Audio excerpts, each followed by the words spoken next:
Hello everyone, welcome to cure and can buildings. இது வந்து Sangan area bathroom leakage work.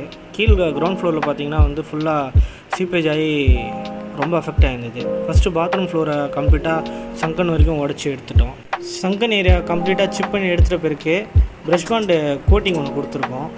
Brush pant coating நல்லா try ஆன பிறகு 4 சைட்ஸும் floor உட்பட வந்து பிளாஸ்டிங் பண்ணியிருக்கோம். இந்த பிளாஸ்டிங் ஏன் பண்ணுறோன்னா வந்து இது மேலே மெஷ் வச்சு 2 கோட்ஸ் அப்ளை பண்ணுவோம். அது நல்லா ஈவன் சர்ஃபேஸாக இருந்தால் கோட்டிங் நல்லா போயிட்டு ஸ்டிக் ஆகிருக்கும்.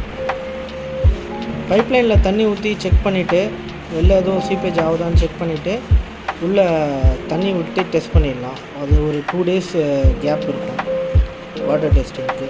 அது வாட்டர் லீக்கேஜ் எதுவும் இல்லைன்னா சிப்ஸ் போட்டு பைப்பை ப்ரொடெக்ட் பண்ணிட்டு ரபிஷ் போட்டு லெவல் பண்ணி டைல்ஸ் ஒட்டி கொடுத்துடலாம். நாங்கள் என்னென்ன ஒர்க் பண்ணுறோன்ட்டு மென்ஷன் பண்ணியிருக்கேன். உங்களுக்கு எதாவது ரெக்குவயர்மெண்ட் இருந்தால் தாராளமாக எங்களை காண்டாக்ட் பண்ணலாம்.